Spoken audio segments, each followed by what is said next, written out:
I was seconds away from signing over my $500 million logistics empire to my son. My daughter-in-law Veronica handed me a steaming cup of coffee with a smile that did not quite reach her eyes. "Drink up, Dad," she said sweetly. "It will help you focus." Just as I lifted the mug to my lips, the maid Maria stumbled into me and whispered 4 words that saved my life. "Don't drink. Trust me." I faked a fumble, dropped my pen, and when Veronica bent down to retrieve it, I switched our cups with a sleight of hand I learned decades ago on the road. 5 minutes later, the person writhing on the floor, foaming at the mouth, was not me. Before I tell you how this nightmare unfolded, let me know in the comments where you are watching from. Hit like and subscribe if you have ever had to trust a stranger over your own flesh and blood, because sometimes the people who share your last name are the ones holding the knife. Let me take you back to that dining room table exactly 5 minutes before the ambulance sirens started wailing. The air in the room was so thick, you could cut it with a knife. I sat at the head of the long mahogany table, the same table where I had negotiated deals that turned Blackwood Logistics from a single beat-up delivery truck in 1975 into the national empire it is today. I know how to read a room. I know how to smell fear, and let me tell you, the room smelled like absolute panic. My son Preston sat to my right. He is 40 years old, but in that moment he looked like a terrified child waiting for a beating. He was wearing a $3,000 suit, but he was sweating like a sinner in church. His hands were shaking so badly he could barely push the stack of legal documents toward me. I looked at him, and I did not see the air I had hoped for. I saw a man drowning. I knew he had some financial trouble, maybe some bad investments. But looking at his pale, clammy skin, I realized it was much worse than that. He could not even meet my eyes. He kept staring at the signature line on the transfer agreement, as if his life depended on my ink hitting that paper. Then there was Veronica, my daughter-in-law. She stood behind Preston's chair like a vulture waiting for a carcass. She was beautiful in that cold, sharp way she always cultivated. Perfect hair, perfect makeup, and a smile that felt like it was practiced in a mirror. Unlike my son, she was not nervous. She was vibrating with anticipation. I could see the greed dancing in her eyes. She looked at the company not as a legacy of hard work and diesel fumes, but as a giant ATM machine waiting to dispense cash. "Here you go, Dad," Veronica said, her voice dripping with fake sweetness. She placed a ceramic mug in front of me. It was my favorite mug, the one with the old Blackwood logo on it. "I made it special just for you, a double shot of espresso with a hint of hazelnut, just how you like it. You need your strength for all this paperwork." I looked at the coffee. It smelled rich and inviting. But my gut twisted. In the 10 years she had been married to my son, Veronica had never once made me a cup of coffee. She usually treated the kitchen like it was a foreign country. Why now? Why today of all days was she playing the role of the dutiful daughter-in-law? I reached for the mug, but before my fingers could touch the handle, the door to the kitchen swung open. Maria, our housekeeper, walked in carrying a pitcher of ice water. Maria has been with us for 20 years. She is a quiet woman, invisible to people like Veronica. She keeps her head down and does her job. But today she was clumsy. As she reached over to fill my water glass, she stumbled. Her hip checked my shoulder hard enough to make me jerk back. "Oh, lo siento, Mr. Harrison," she gasped. She grabbed a napkin to wipe a drop of water that had not even spilled, but as she leaned in close to my ear, her voice dropped to a frequency only I could hear. It was not an apology. It was a warning. "Don't drink. Poison. Trust me." She pulled back instantly, her face returning to a mask of submissive apology, but her eyes locked onto mine for a split second. I saw terror there. Pure, unadulterated terror. Maria knew that if she was caught warning me, she would lose her job or worse. Yet she did it anyway. I froze. My heart started hammering against my ribs like a piston in an overheated engine. I looked at the coffee. Then I looked at Veronica. She was watching me with an intensity that made the hair on the back of my neck stand up. She was holding her own cup of coffee, casually sipping it, but her eyes were glued to my hand. I had a choice to make in that fraction of a second. Did I trust the woman who married my son and was about to inherit my life work, or did I trust the woman who cleaned my floors? I thought about the time 10 years ago when I paid for Maria's daughter's surgery. I did it quietly. I never asked for anything in return. Loyalty is a currency you cannot buy, but you can earn. I decided to bet my life on Maria, but I needed to be smart. If I refused to drink, Veronica would know the game was up. If there was something in that cup, she would just find another way. I needed to know the truth, and I needed to turn the tables. I summoned every ounce of acting skill I had learned from 50 years of poker-faced business negotiations. I let my hand tremble just a bit, playing into their narrative that I was getting old and frail. I reached for the pen Preston was holding out to me, but I let my fingers fumble. The heavy metal pen clattered onto the hardwood floor and rolled under the table near Veronica's feet. "Oh, blast it," I muttered, my voice sounding weak and frustrated. My clumsy old hands. I saw a flash of annoyance cross Veronica's face, but she masked it quickly. She was so close to victory, she could taste it. She set her own coffee cup down on the table right next to mine to free her hands. "Let me get that for you, Dad," she said, bending down. This was it, the moment. I spent 30 years driving long-haul trucks. You develop reflexes on the road. You learn to react to a blown tire or a deer on the highway in a millisecond. My body moved before my brain could second-guess it. While Veronica's head was under the table and Preston was busy wiping the sweat from his forehead with a handkerchief, I reached out. My hand moved like a striking cobra. I grabbed my cup and switched it with hers. They were identical mugs, part of a set. I slid her cup in front of me and placed the tainted cup exactly where hers had been. It took less than a second. By the time Veronica straightened up holding the pen, I was sitting back in my chair looking confused and harmless. "Here you are," she said, placing the pen in my hand. "Now drink your coffee while it is hot. We want you sharp for the signatures." "Thank you, dear," I said. I lifted the cup. This was the point of no return. If Maria was wrong, I was just being a paranoid old man. If Maria was right, I was about to watch something horrific. I took a sip. It was good coffee. Just coffee. I watched Veronica over the rim of my mug. She picked up the cup that was now sitting in front of her. The cup that Maria said was poison. She raised it in a mock toast. "To the future of Blackwood Logistics," she said, smiling at Preston. "To the future," I echoed. She took a long, deep swallow. She practically drained half the cup. She was confident. She was arrogant. She thought she had won. I put the pen to the paper, pretending to read the fine print. I needed to stall. I needed to see what would happen. 1 minute passed. The room was silent except for the ticking of the grandfather clock in the corner. "Is something wrong, Dad?" Preston asked, his voice cracking. "Just sign it. I am reading, son. You taught me to always read the fine print, remember?" 2 minutes passed. Veronica started to fidget. She touched her forehead. She blinked rapidly as if her vision was blurring. "Are you okay, honey?" Preston asked, looking at her. "I feel a little dizzy," she mumbled, swaying slightly in her heels. "It must be the heat. It is hot in here, isn't it?" She reached for the table to steady herself, but her hand missed the edge. She stumbled back.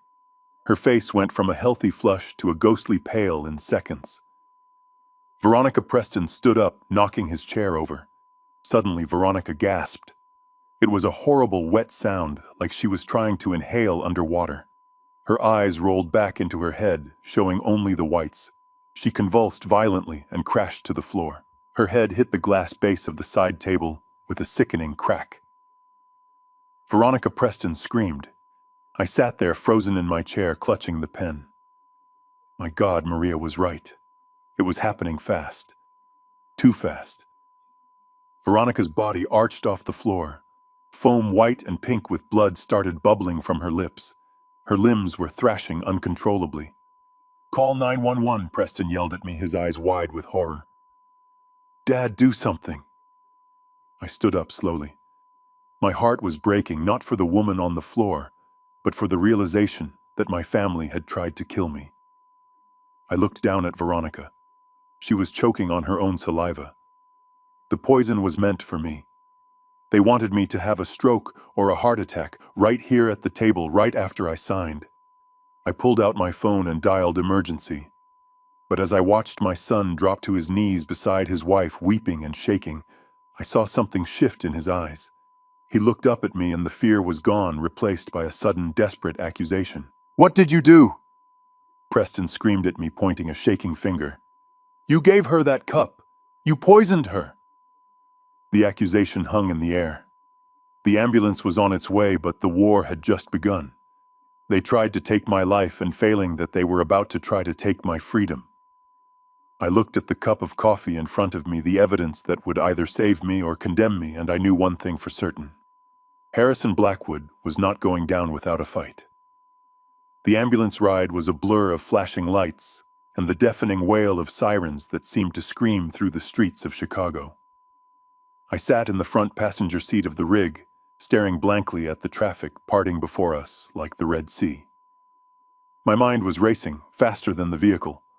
I kept replaying the image of Veronica convulsing on my Persian rug, the foam bubbling from her lips, the way her eyes had rolled back until they were nothing but white porcelain marbles.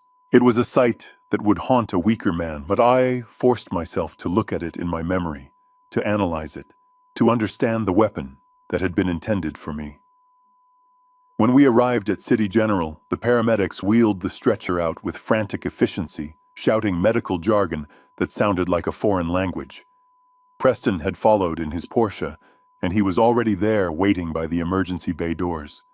He looked like a man possessed. His tie was loosened, his hair wild, and sweat was streaming down his face. As soon as my boots hit the pavement, he lunged at me. You did this, he screamed, his voice cracking with a hysteria that drew the attention of every nurse, orderly, and police officer in the vicinity. He pointed a shaking finger directly between my eyes. What did you give her, Dad? What was in that cup? I stood my ground, leaning slightly on my cane, not because I needed it, but because it made me look harmless. I watched my son closely. I have negotiated with union leaders, mobsters, and hostile takeover sharks.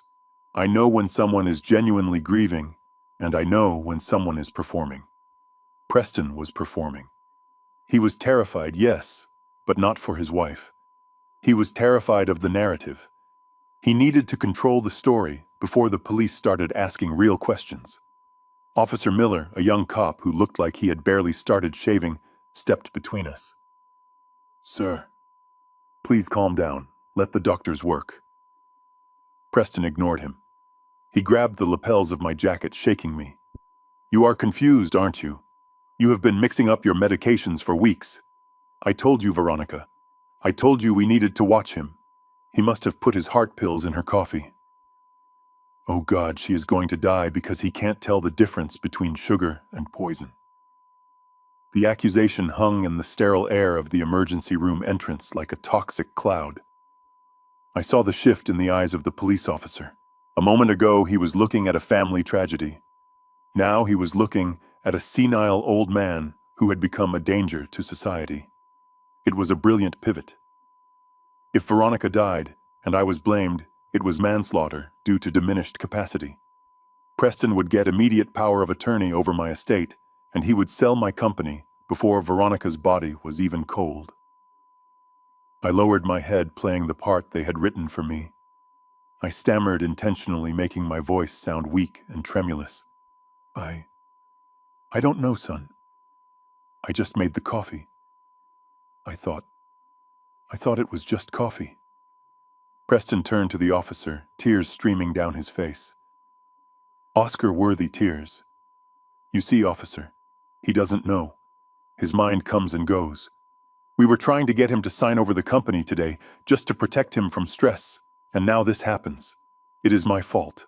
I should have watched him closer. They ushered us into the waiting room. The fluorescent lights hummed with a headache-inducing frequency. I sat in a plastic chair watching Preston pace back and forth. He was on his phone whispering furiously. I knew who he was calling. The loan sharks. He had to tell them the money was delayed. Or maybe he was calling the corrupt lawyer Drake to expedite the guardianship papers. Time stretched. Every minute felt like an hour. Police officers came by to ask questions, but they spoke to me slowly and loudly, as if I were a child or hard of hearing. I answered vaguely, feeding their assumption that I was losing my grip on reality. It was the only defense I had. If I acted too sharp, too defensive, they would wonder why I switched the cups. They would wonder if I did it on purpose. To survive, I had to be the victim of my own aging mind. Then I saw him. Dr. Evans. He was the chief of internal medicine at City General, but more importantly, he had been my personal physician and friend for 30 years. We played golf on Sundays. He knew my medical history better than I did. He walked into the waiting room looking grim. He spotted Preston, but walked straight past him to me. "Harrison, come with me," he said, his voice low and serious. Preston tried to intervene. "Doctor, how is she? Is she going to make it?" "She is stable for now," Dr. Evans said curtly. "But I need to speak to your father about his medical history to see if there is any cross-contamination possibility." "Stay here." Dr. Evans led me down a long corridor away from the prying eyes of the police and my son. He swiped his badge and opened a door to a private consultation room. As soon as the door clicked shut, the professional mask dropped. He looked at me with an intensity that chilled me to the bone. "Drop the act, Harrison," he said. "I know you are not senile. We played golf 3 days ago, and you beat me by 4 strokes. I straightened my posture, rolling my shoulders back. "Thank you, Robert. It is getting exhausting playing the fool." "How is she really?" "She is in a chemically induced coma to stop the seizures," Dr. Evans said. He pulled a folded piece of paper from his lab coat pocket. "We ran a toxicology screen. It was not easy to find. Most standard tests would miss it, but given the symptoms, I ordered a full spectrum analysis." He handed me the paper. I looked at the chemical names, but they meant nothing to me. "Scopolamine and digitalis." Evans translated, pointing to the spikes on the chart. "Do you know what this is?" I shook my head. "Scopolamine is often called devil's breath in South America." Dr. Evans explained, his voice dropping to a whisper. "It eliminates free will. It makes the victim docile, compliant, and suggestible. You can tell someone to empty their bank account, and they will do it with a smile, and then forget it ever happened. In high doses, it causes hallucinations and respiratory failure." He paused, letting that sink in. "And digitalis is a heart medication derived from foxglove. It increases the intensity of the heartbeat. In the wrong dose, it causes cardiac arrest." Harrison, the mixture in her blood was precise. It was not designed to kill instantly. It was designed to cause a massive stroke or a psychotic break. I felt the blood drain from my face.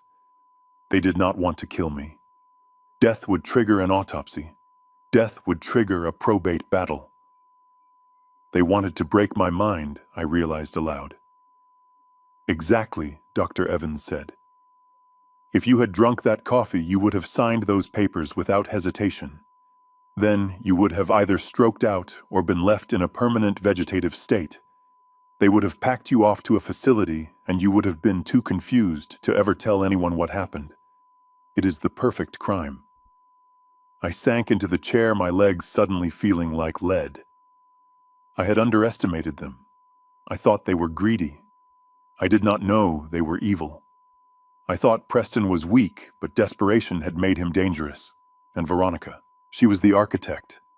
I could see that now. The timing, the dosage. It was cold. It was calculated. Harrison, Dr. Evans leaned in close. "This amount of digitalis. You do not have a heart condition. You do not have a prescription for this. Where did it come from?" I thought about the medicine cabinet in the guest bathroom. Veronica's mother had stayed with us last Christmas. She had a heart condition. Her mother, I said. Veronica must have kept the leftover pills. Listen to me very carefully, Harrison, Dr. Evans said, grabbing my arm. You cannot go back to that house. This was an assassination attempt. If they failed once, they will try again. I can keep Veronica sedated for another 24 hours to buy you time. I will tell the police it was an adverse reaction to a diet supplement she was taking. I cannot report the poison yet without implicating you, since you are the one who supposedly served the coffee. He was right. If the toxicology report came out now, Preston would scream that I poisoned her. I had no proof that she spiked the cup. It was my word against theirs, and I was the one holding the smoking gun. No, I said. I have to go back. Are you insane? Dr. Evans hissed. I have to find the evidence, I said, standing up. They think I am confused. They think I am a doddering old man who made a mistake. That is my advantage. If I run now, they will know I am onto them. They will destroy the paper trail. They will burn the company to the ground before I can stop them. I need to find the plan. I need to find the leverage. Dr. Evans looked at me for a long moment, then nodded. You are a stubborn old mule, Harrison. You always have been. I need you to do one thing for me, Robert, I said. Keep her asleep, as long as you can, and tell the police that my stress levels are dangerously high. Tell them I need to be monitored at home, but that I am harmless. Buy me a day. Just one day. I can do that, he agreed. But watch your back, Harrison. The next cup of coffee might be a bullet. I walked out of that room and back into the hallway. I adjusted my jacket and stooped my shoulders again, transforming back into the confused geriatric. I walked back toward the waiting room where my son was plotting my destruction. I looked at him, and for the first time in 40 years, I did not feel love. I did not feel disappointment. I felt nothing but the cold, hard resolve of a businessman closing a failing division. They wanted a war. They wanted to take my empire. They were about to learn that you do not hunt the predator in his own jungle. I took a deep breath and stepped back into the light, ready to play the game. The fluorescent lights of the recovery room hummed with a low, maddening buzz that seemed to drill directly into my skull. I sat in the corner on a hard plastic chair, my hands resting on the head of my cane, trying to look small, trying to look harmless. Dr. Evans stood near the door, his arms crossed his face, a mask of professional neutrality, but I could see the tension in his jaw.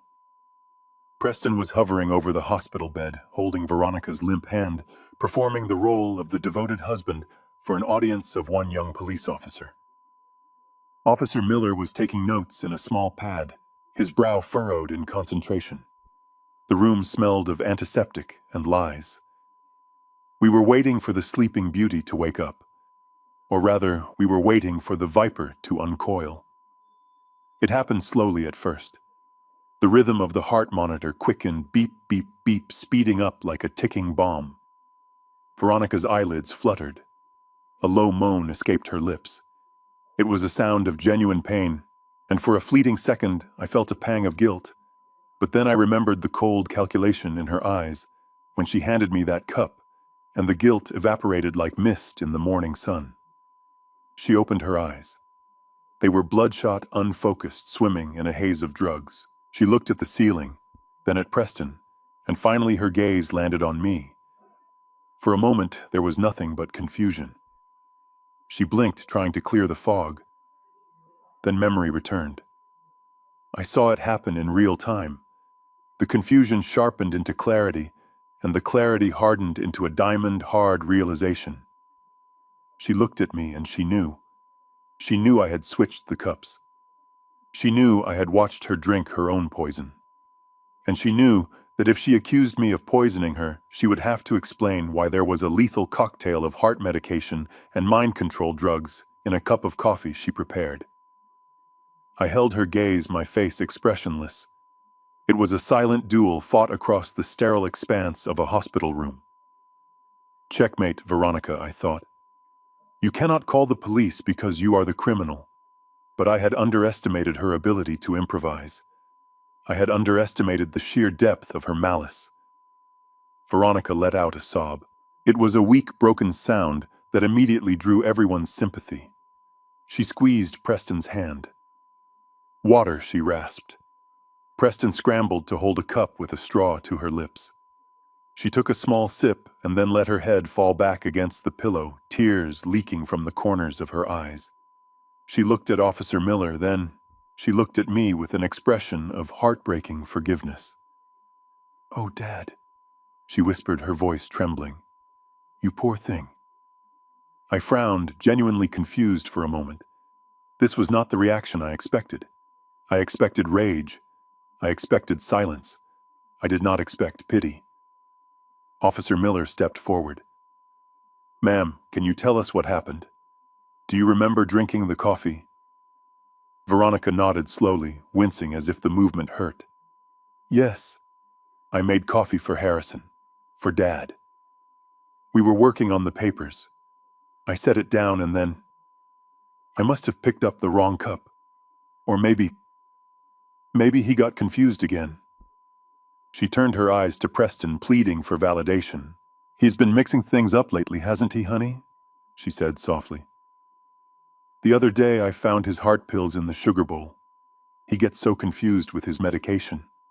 I think he might have accidentally dropped his pills in the coffee thinking it was his water. It was brilliant. It was evil, and it was brilliant.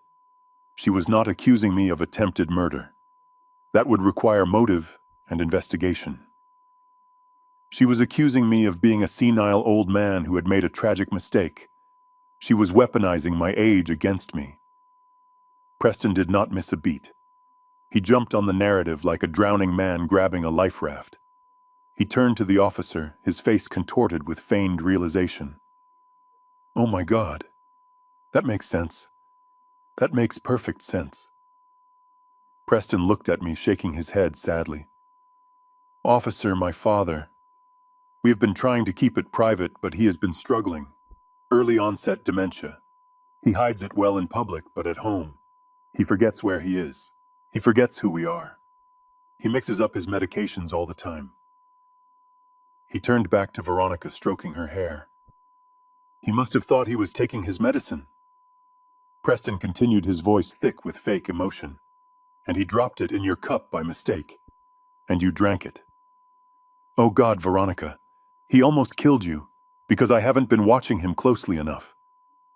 The room shifted. I could feel it physically. The dynamic changed from a potential crime scene investigation to a family tragedy. Officer Miller stopped looking at me with suspicion and started looking at me with pity. That terrible, condescending pity that society reserves for the useless elderly. "Mr. Blackwood," the officer said, speaking slowly and loudly. "Do you remember putting pills in the coffee?" I opened my mouth to deny it, to roar that I was sharper than all of them combined, but I stopped. I looked at Veronica. She was watching me through her lashes, a tiny triumphant smirk playing on her lips. She was daring me. If I argued, if I shouted, if I claimed conspiracy, I would look paranoid. I would look exactly like a dementia patient in denial. Agitation is a symptom, the doctors always say. The more I fought, the more I would prove their point. They had trapped me. If I told the truth that she poisoned me and I switched the cups, I would be admitting to knowingly causing her harm. I would be arrested for assault, or worse. But if I accepted their lie, I was admitting I was incompetent. I was admitting I needed a guardian. I looked at Dr. Evans. He gave a microscopic shake of his head. Wait. That was his message. Wait. I slumped my shoulders. I let my hand with the cane tremble visibly. I looked down at the floor, my voice barely a whisper. I don't know, I was just... I wanted to sign the papers. I took my pills. I thought I took my pills. I looked up at Veronica, my eyes wide with manufactured fear. Did I hurt you, Veronica? I didn't mean to. I get so confused sometimes. The days, they run together. Veronica reached out a hand toward me, a gesture of saintly forgiveness that made me want to vomit. "It is okay, Dad," she said. "We know you didn't mean it. We know you aren't yourself anymore. That is why we need to take care of you." Preston put a hand on my shoulder, heavy and possessive. "Officer, I think we can decline to press charges," Preston said solemnly. "This was an accident. A medical accident caused by my father's condition. We will handle it internally. We just need to get him home and ensure he has 24-hour supervision. We can't let him handle his own medications anymore, or his own affairs. It is clearly too dangerous." Officer Miller nodded, closing his notebook. "I understand, Mr. Blackwood. It is a difficult situation. My grandmother went through the same thing. If you are sure you don't want to file a report, I can clear this up." "I am sure," Preston said. "He is my father. We just want him safe." Safe.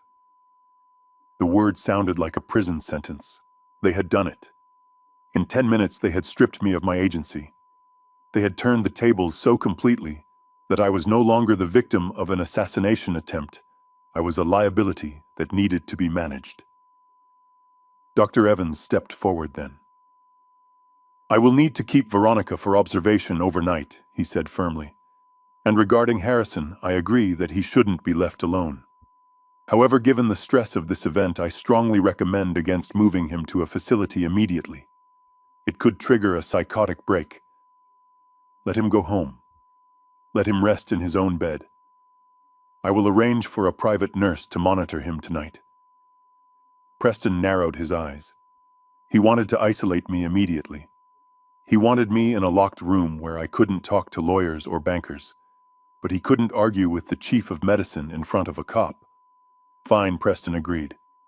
"But I will hire the nurse, and I will be staying at the house tonight to make sure he doesn't have another accident." Veronica smiled weakly from the bed. "Thank you, Preston. Take care of Dad. Make sure he signs those papers tomorrow. We can't let the business suffer just because he is fading away." I looked at her one last time.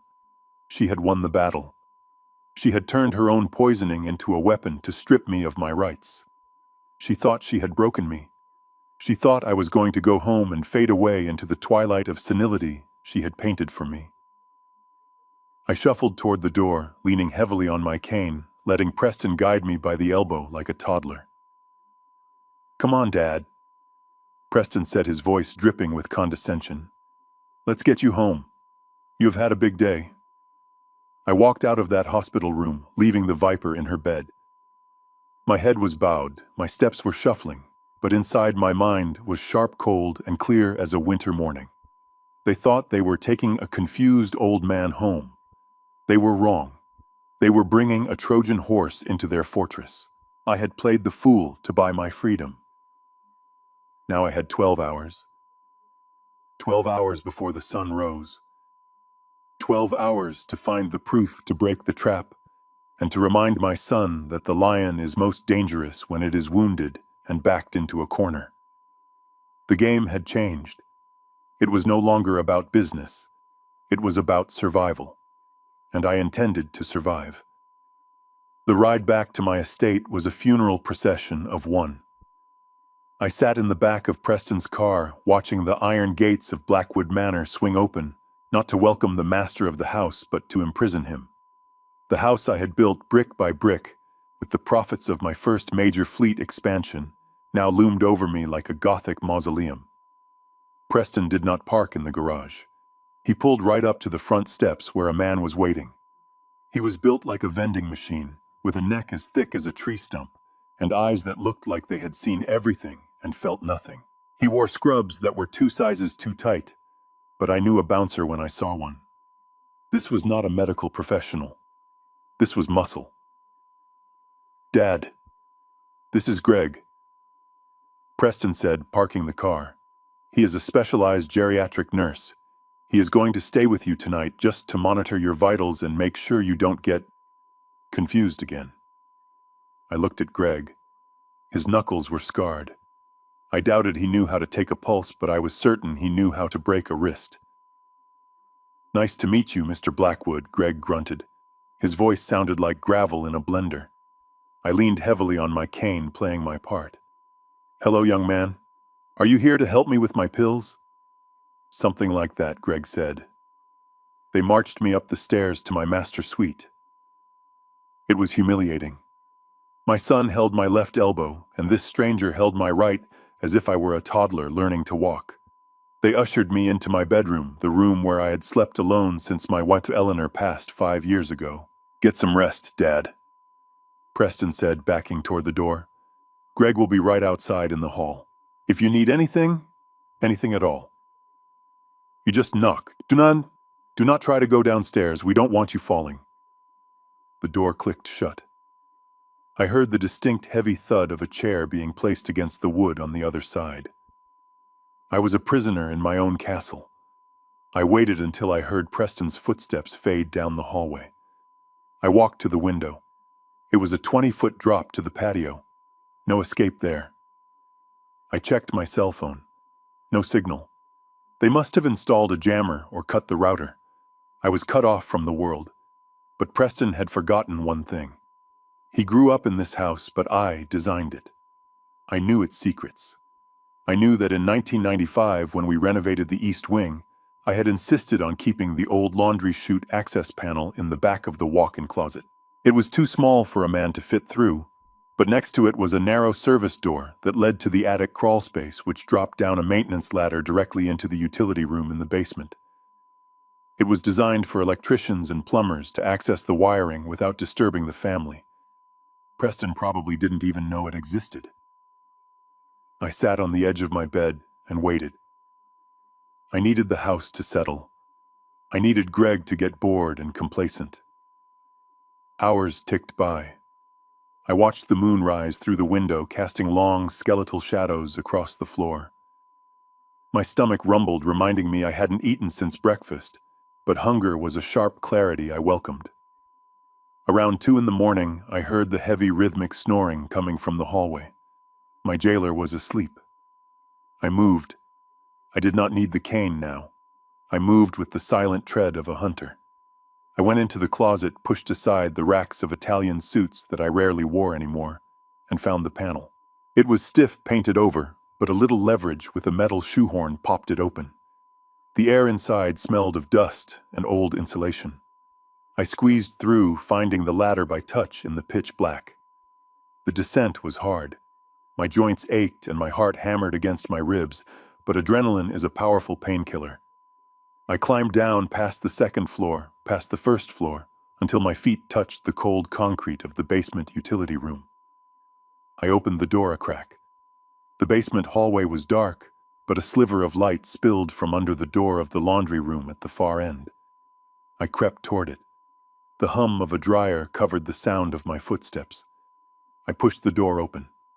Maria was there. She was sitting on a stool folding towels, her hands moving with mechanical precision, but her shoulders were shaking. She was crying silently. When she saw me, she gasped and dropped a white sheet, clutching her chest. Mr. Harrison, she whispered, her eyes wide with terror. You should not be here. The man upstairs, he said he would break my legs if I spoke to you. I put a finger to my lips and closed the door behind me, locking it. Maria, I said, keeping my voice low, you saved my life today, but I need you to be brave for 5 more minutes. I need to know exactly what you saw. She looked at the door as if expecting it to burst open, then she looked back at me.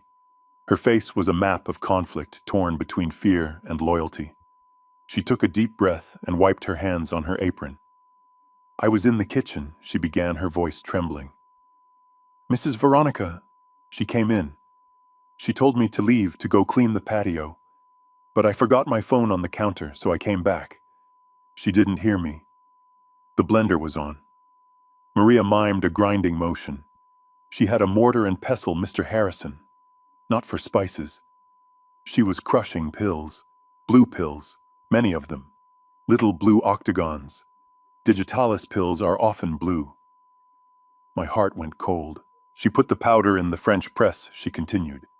Then she brewed the coffee. She was smiling, Mr. Harrison. She was humming a song while she poisoned you. I felt a wave of nausea. To kill is one thing. To sing while you do it is another level of psychopathy. Did she say anything, I asked? Did she make a call? Maria nodded vigorously. Sigh. After she poured the cups, she called Mr. Preston. He was in his study. I heard him because I was hiding in the pantry. She told him. She said, "It is done. The old man drinks in 10 minutes. And Preston, I asked, needing to hear it, needing to know the depth of my son's betrayal. What did he say? He was on speaker, Maria said. He sounded panicked but happy. He said, "Thank God. After tonight we will have $500 million. The buyers are waiting." 500 million.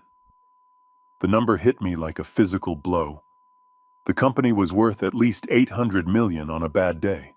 If they were selling for 500, they were liquidating. They were selling it for parts in a fire sale to get cash fast. They were going to strip 50 years of my hard work down to the copper wiring and sell it to the highest bidder, probably our competitor Red Rock, just to cover Preston's gambling debts. I leaned against the washing machine, feeling the vibration against my back. It was worse than I thought. It wasn't just a takeover. It was an execution. Why, Maria? I asked softly, looking at this woman who had risked everything to warn me. Why did you help me? You know what they will do to you if they find out. Maria stopped crying. She stood up straighter, and for a moment she didn't look like a maid. She looked like a matriarch. She reached into the pocket of her apron and pulled out a small, worn photograph. She handed it to me. It was a picture of a man sitting in a wheelchair, smiling next to a young girl in a graduation gown. I recognized the man. Jose. Her husband. 15 years ago, she said, her voice steady now. Jose fell from the roof while fixing the leak in the west wing. The insurance company, they said it was his fault. They said they wouldn't pay. He needed 3 surgeries. We were going to lose our house. We were going to lose everything. I remembered. I remembered the accident. I remembered the insurance adjuster, a weasel of a man trying to deny the claim. You came to the hospital, Maria said, tears welling up again. But this time they were tears of gratitude. You didn't send a lawyer. You didn't send an assistant. You came. You gave the hospital a check for the full amount. You paid for his rehab. You paid for my daughter Sophia's tuition because I couldn't work while I cared for him. She took a step closer to me, grabbing my hands in hers. Her palms were rough from years of hard work, but they were warm. You told me, Maria, family takes care of family. You never asked me to pay you back. You never even mentioned it again. That day you saved my family, Mr. Harrison. Today I just tried to pay a little bit of that debt. I looked at the photograph, then at Maria. I had forgotten. To me, it was a check written on a Tuesday afternoon, a problem solved with money I wouldn't miss. To her, it was her entire life. It was her husband's ability to walk. It was her daughter's future. I squeezed her hands. You paid it back, Maria, with interest. You saved more than my life. You saved my soul, because for a moment up there I thought I had no one left. We stood there for a moment, 2 conspirators in the basement of a house built on lies, bound together by a decade-old act of kindness. But Maria, I said, urgently, pulling away, we aren't safe yet. The pills, the blue pills, do you know where the bottle is? Did she throw it away? Maria shook her head. No. She put the empty bottle in her purse. The expensive one. The red one. She didn't want to leave it in the trash. Of course. Veronica was too smart to leave evidence in the kitchen bin, but arrogant enough to keep it on her person. Thank you, Maria, I said. Now listen to me. You need to go back to your room. Lock the door. If anyone asks, you saw nothing. You heard nothing. You were asleep. Can you do that? Si, patron, she whispered. But what will you do? I am going to take back what is mine, I said, my voice hardening. I climbed back up the ladder, my muscles burning, my resolve colder than the steel rungs. I had the motive. $500 million. I had the method. Blue pills in a red purse. And I had the witness. As I squeezed back through the closet panel into my bedroom, I heard the snore of the nurse outside. He was still asleep. I brushed the dust off my pajamas and lay down in the bed, staring at the ceiling. They wanted to sell my legacy for scrap. They wanted to erase me. Tomorrow was the board meeting. They thought I would be a drooling vegetable by then, or locked away in a facility. They were wrong. I closed my eyes, visualizing the red purse, visualizing the contract, visualizing the look on Preston's face when the hammer dropped. I wasn't just going to survive. I was going to burn their entire scheme to the ground, and I was going to enjoy watching the ashes settle. The morning sun filtered through the heavy velvet curtains of my bedroom, but it brought no warmth. I lay still in the bed, listening to the sounds of the house waking up. Downstairs, I heard the clatter of heels on marble and the low murmur of voices. It was Veronica and Preston. They were leaving for the appointment with Drake, the lawyer, who had sold his soul for a retainer fee. They were going to draft the emergency guardianship papers that would sign my life away. I heard the front door close and the distinctive purr of Preston's Audi engine fading down the driveway. They were gone. Now it was just me and Greg, the nurse who was currently sitting in the hallway chair, watching a football game on his phone with the volume turned up. He thought I was asleep.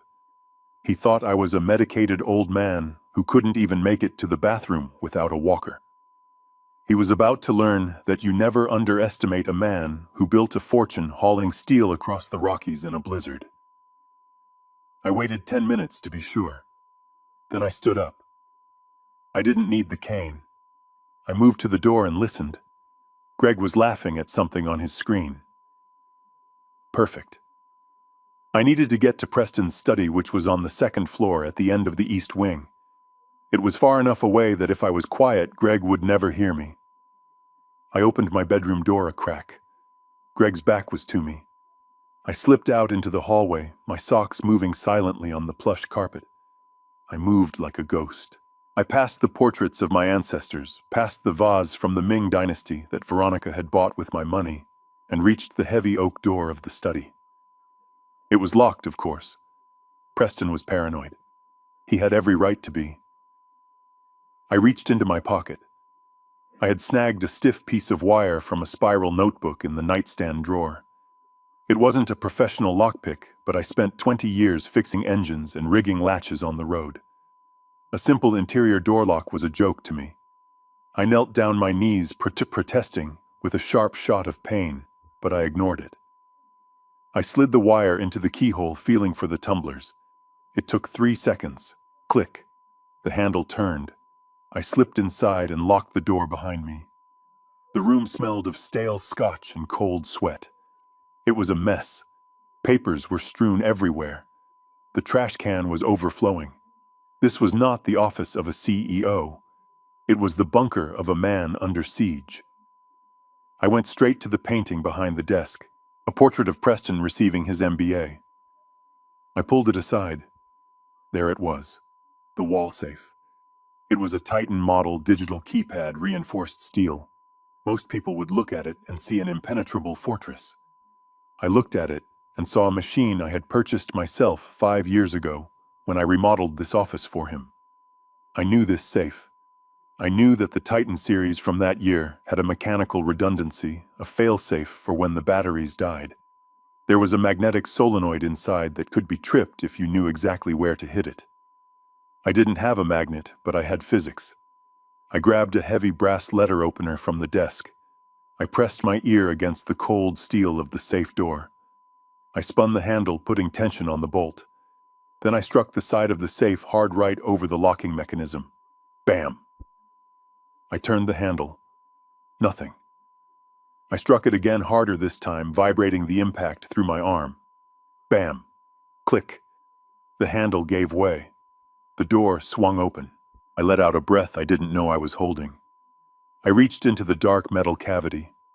I expected to find stacks of cash, maybe jewelry, maybe even illegal drugs. What I found was much worse. It was empty of value but full of secrets. I pulled out a thick stack of papers bound with a rubber band. My hands were steady now, fueled by a cold, focused rage. I sat in Preston's leather chair and began to read. The first document was a promissory note. It wasn't from a bank. It was handwritten on heavy cream paper. The header simply said, "The Syndicate." I scanned the figures.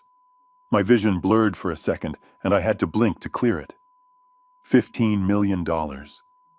Preston owed $15 million to an underground gambling ring. I looked at the dates. He had been borrowing for 3 years, trying to chase his losses, digging the hole deeper and deeper. The interest rate was astronomical. It was predatory. And then I saw the deadline. Payment due in full. Midnight. Tomorrow. My stomach churned. This was why he was sweating. This was why he was shaking. If he didn't pay them by tomorrow night, they wouldn't just break his legs. They would kill him. He was a dead man walking. I flipped to the next document. This one was typed. It was a draft contract stamped with the logo of Red Rock Corporation, our biggest and most ruthless competitor. I knew the CEO of Red Rock. He was a shark who had been trying to buy me out for a decade. I had always told him to go to hell. I read the terms. It was an asset purchase agreement. They were buying Blackwood Logistics, the fleet, the warehouses, the contracts, the brand, everything. I looked at the purchase price, $450 million. I gasped aloud. The company was worth $800 million conservatively, $1 billion in the right market. Preston was selling my life's work for 50 cents on the dollar. He was liquidating a $1 billion empire just to get a quick cash infusion to pay off a gambling debt. He was going to take the $450 million pay, the $15 million to the mob, and likely squander the rest with Veronica within a few years. They were burning down the castle just to warm their hands. I dropped the papers on the desk. I felt sick, physically ill. I leaned back in the chair and closed my eyes. I remembered teaching Preston to ride a bike. I remembered his graduation. I remembered the day I gave him his first office. I had been so proud. I thought I was raising a king. Instead, I had raised a parasite. It wasn't fear that made me tremble. It was a profound, agonizing grief. The boy I loved was gone. In his place was a desperate, cornered animal who was willing to drug his own father and sell his family legacy to save his own skin. I looked at the date on the Red Rock contract. It was dated for tomorrow. The meeting was set for 2 in the afternoon. That was their endgame. They would get the guardianship papers in the morning, force the sale in the afternoon, and wire the money to the mob by midnight. It was a tight timeline, a desperate timeline. And Veronica knew. She had to know. The notes in the margins were in her handwriting. Push for cash closing, she had written. No stock options. She was orchestrating the fire sale. I stood up. My knees felt weak, but my resolve was hardening into something unbreakable. I took out my phone and snapped photos of every single page. The debt, the threats, the contract, the notes. I made sure the images were clear. This was the motive. This was the proof that their petition for guardianship wasn't about my health.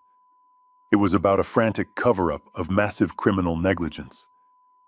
I put the papers back in the safe exactly as I found them. I closed the door and spun the handle, locking it tight. I hung the painting back on the wall. I wiped my fingerprints from the desk. I unlocked the study door and peeked into the hallway. Greg was still there, still glued to his phone, oblivious to the fact that the prisoner had just engaged in corporate espionage 5 doors down. I crept back to my room. I slid the wire back into the drawer. I sat on the edge of my bed and looked at my hands. They were the hands of a worker. Calloused, aged, but strong. Preston had made his choice. He had chosen the easy way out. He had chosen betrayal. He thought he could sell my sweat and blood to pay for his sins. I picked up the phone. Maria had given me the burner phone I had hidden under the mattress. I dialed a number I hadn't called in years. Mr. Thorne answered on the first ring. Thorne was my corporate attorney, but more than that, he was my conscience. He was the only man in Chicago who hated Red Rock as much as I did. "Hello," Thorne said, his voice raspy with age. "It's Harrison," I said. Harrison Thorne sounded shocked. "I heard you were unwell. Preston said you were having episodes." "Preston is a liar," I said, my voice cutting through the static. "Listen to me carefully, Thorne. I need you to initiate the Phoenix Protocol." There was a long silence on the other end. The Phoenix Protocol was a nuclear option we had designed 20 years ago, a failsafe to protect the company in case of a hostile takeover or kidnapping. It froze all assets, locked the board of directors, and required biometric verification from the founder to unlock. "Are you sure?" Harrison Thorne asked. "Once we start this, there is no going back. It signals to the street that the company is in crisis." "I am sure," I said. "And Thorne, call the district attorney. Tell him I have evidence of a conspiracy to commit fraud and attempted murder." "Attempted murder?" Thorne gasped. "Who?" "My son," I said, and the words tasted like ash in my mouth. "My son and his wife." I hung up the phone. I lay back on the pillows and stared at the ceiling. The grief was still there, a heavy stone in my chest, but it was being pushed aside by the cold machinery of war. They wanted to sell Blackwood Logistics. They wanted to sell me. Tomorrow at 2 o'clock, they were going to walk into that boardroom expecting a coronation. Instead, they were going to walk into an execution, and I would be the one pulling the switch. The sun began to dip below the horizon, painting the sky in bruises of purple and black, which felt fitting for the funeral that was being planned downstairs. Not a funeral for a body, but for a legacy. I was back in my room, the prisoner of my own making, but this time I was armed. While Greg the nurse had taken a long bathroom break to scroll through social media, I had slipped downstairs one last time. I did not go to the safe or the pantry. I went to the antique credenza in the living room where I kept a small keepsake box from my early days on the road. Inside was a device we used to call a spider. It was a long-range listening transmitter used by fleet managers to catch drivers who were selling fuel on the side. It was old tech battery operated and ugly, but it was reliable. I had stuck it firmly to the underside of the heavy oak coffee table in the center of the room. Now I sat on the edge of my bed wearing a pair of old noise-canceling headphones that I told Greg I used for meditation. He didn't care. He was just happy I was quiet. I turned the dial on the receiver, and the static cleared. The audio was crisp. I could hear the hum of the refrigerator in the next room. I could hear Maria setting down coasters. And then I heard the doorbell ring. It was a heavy, authoritative ring. The kind of ring that expects to be answered immediately. I heard the front door open. I heard the heavy footsteps of men who walk like they own the pavement. Mr. Carter, Veronica's voice floated through the headphones. She sounded charming. It was the same voice she used at charity galas before she slashed the budget for the soup kitchen. "Welcome to Blackwood Manor." Carter, the CEO of Red Rock, the man who had tried to bankrupt me in '89, the man who sued me in '95, the man who was now standing in my living room wiping his feet on my rug. "Harrison is upstairs," Carter asked. His voice was like grinding gears. "Is the old man dead yet?" My hand clenched the bedsheet. He didn't even have the decency to lower his voice. "Not dead," Veronica replied calmly. "Just absent. The doctor says his brain is effectively mush. He is confused, docile, and very pliable." I closed my eyes. Mush. That is what she thought of me. The man who taught her how to read a balance sheet. The man who welcomed her into the family when her own parents cut her off. To her, I was just obstacle meat. Good Carter grunted. I heard the sound of leather creaking as he sat down. Probably in my favorite armchair. And the papers. "Preston has them ready," Veronica said. I heard a glass being set down on the table right above the microphone. The sound was deafening in my ears. So Preston Carter said, and I could hear the sneer in his voice. You are finally the big man, finally stepping out of Daddy's shadow. How does it feel to sell out your heritage for pennies? It is not selling out. Preston's voice was shaky. It is a strategic merger. We are preserving the brand. Preserving, Carter laughed. It was a bark of a laugh. Kid, I am going to strip that brand off the trucks by Monday morning. I am buying the routes and the warehouses. The name Blackwood goes in the trash where it belongs. There was a silence. I waited for Preston to defend me. I waited for him to stand up and say that the Blackwood name meant quality, meant integrity. Just sign the check, Preston said softly. That is all I care about. 15 million goes to your friends in Vegas, Carter said. The rest goes to the company account. You get your cut after the acquisition is finalized. Wait, Preston said. We agreed on an immediate wire transfer. We altered the deal, Carter said. I need to make sure the old man actually signs. If he wakes up, if he gets a moment of clarity and calls the cops, this whole deal blows up. I am not wiring $500 million until I have his signature notarized and verified. He will sign, Veronica cut in. Her voice was ice. He will do exactly what I tell him to do. He is terrified. He thinks he accidentally poisoned me. He is drowning in guilt and confusion. And if he balks, Carter asked, if he has a moment of lucidity. Then we go to Plan B, Veronica said. I leaned in, pressing the headphones tighter to my ears. Plan B? Preston asked, his voice rising in panic. Veronica, we talked about this. No more drugs. The doctor said another dose could kill him. Veronica laughed. It was a low, dark sound. So what if it does, she said. If he dies of a heart attack tomorrow, it solves all our problems. We inherit everything. We don't even need the sale. We just take the life insurance and sell the company later. No, Preston shouted. I heard the sound of him standing up. No. You promised. We get the signature and we put him in a home. A nice home. We are not killing my father. The sound of a slap echoed through the headphones like a gunshot. It was sharp and violent. I flinched in my bedroom. Sit down, Veronica hissed. There was a pause. I could hear Preston breathing heavily, ragged and terrified. You are pathetic, Veronica said, her voice dropping to a menacing whisper. You are a useless coward, Preston. You dug this hole. You gambled away our money. You borrowed from the cartel. I am the one fixing your mess. I am the one doing the dirty work. So do not you dare grow a conscience now. But he is my dad. Preston whimpered. He is a liability, Veronica spat. And listen to me carefully. If he does not sign tomorrow, if he hesitates for 1 second. I have the syringe ready. It is in my purse.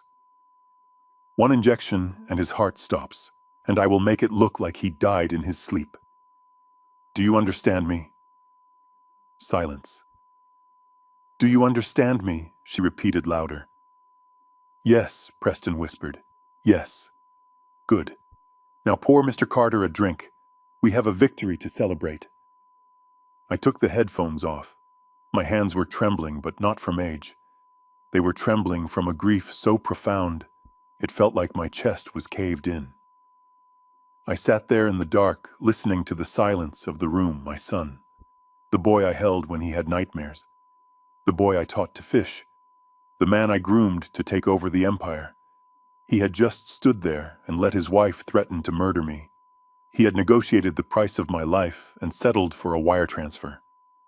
Tears, hot and stinging, welled up in my eyes. I let them fall. I didn't wipe them away. I let them soak into the collar of my shirt. This was it. The final severance. The last thread of hope that maybe, just maybe, Preston was being manipulated against his will was gone. He was not a victim. He was an accomplice. He was willing to watch me die, to save himself. I stood up and walked to the window. I looked out at the grounds of the estate. I saw the lights of Carter's limousine parked in the driveway. They were down there drinking my scotch, toasting to my demise. I wiped my face with the back of my hand. The tears were done. The sorrow was done. All that was left was a cold, hard resolve. They wanted a signature. I would give them a signature. They wanted a show.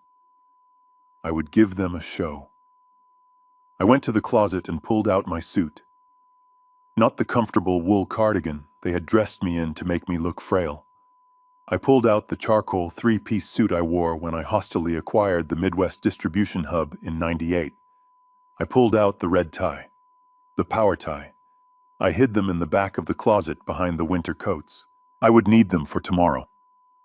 I checked the burner phone. A text from Thorne. Team is ready. 2 p.m. Good. I looked at the door where Greg was still guarding a man he thought was a vegetable. Sleep well, Preston, I whispered to the empty room. Enjoy your drink, because tomorrow you are going to learn that you don't inherit the Blackwood name. You have to earn it. And you just failed the final exam. The morning arrived with a deceptive beauty that felt like a personal insult. Sunlight streamed through the French doors of the dining room, illuminating the dust motes dancing in the air and casting long golden rectangles across the table. The smell of maple syrup and crispy bacon filled the house, a scent that usually meant lazy Sundays and family laughter. Today, it smelled like a trap. I walked into the room leaning heavily on my cane, my steps shuffling and uneven. Not because I was weak, but because I had to maintain the illusion of the confused old man for just a few more hours. Greg, the nurse who was actually a prison guard in scrubs, walked a step behind me, his shadow looming over my back.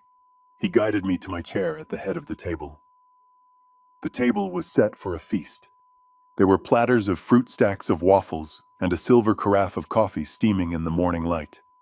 It was a scene from a magazine, except for the shark sitting to my left. Mr. Drake.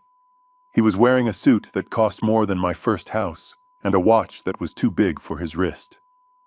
Drake was the kind of lawyer who chased ambulances until he realized he could make more money chasing inheritances. He had a smile that showed too many teeth and eyes that were dead flat and predatory. "Good morning, Harrison," Drake said, his voice smooth as oil. "You are looking rested." I sat down, moving with exaggerated slowness. I looked at the table. I looked at Preston, who was pushing a piece of melon around his plate with a fork, staring intently at the tablecloth. He looked like he hadn't slept in a week. His skin was gray, and there was a tremor in his hand that rattled his silverware against the china. And then there was Veronica. She was radiant. She wore a white silk blouse and held a cup of coffee with steady, manicured hands. She looked like a queen surveying her kingdom moments before the execution. "Eat up, Dad," Veronica said, pushing a plate of waffles toward me. "You have a big day today. You need your energy." I looked at the food. I looked at the coffee. My stomach clenched. I wondered if the syrup was laced with arsenic, or if the butter was mixed with sedatives. I pushed the plate away, my hand trembling just enough to sell the performance.